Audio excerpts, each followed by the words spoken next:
Hi guys! It's Friday again and may gala na naman ang mga lola mo.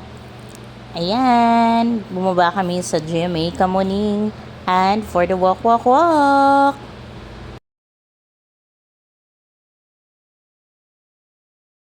Ayan, for the walkathon and na-excite kasi nakita ang GMA building. Alay lakad while naghahanap ng masasakyan.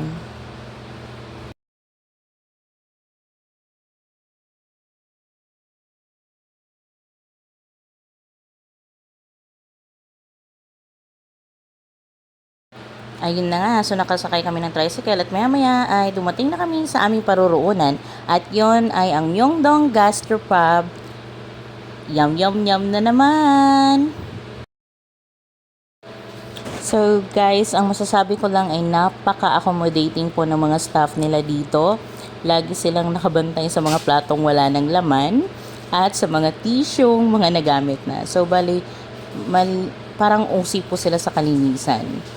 Well, and they are so entertaining. Like, mahilig pa silang makipag-communicate sa mga customer.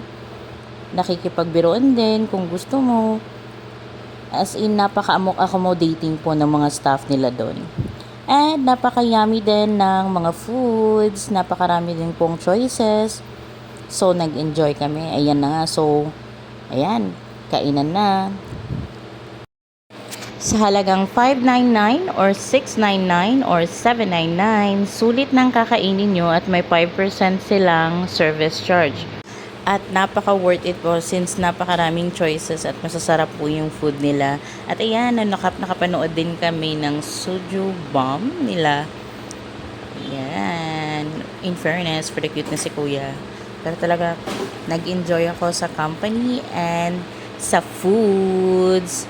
Love, love, love!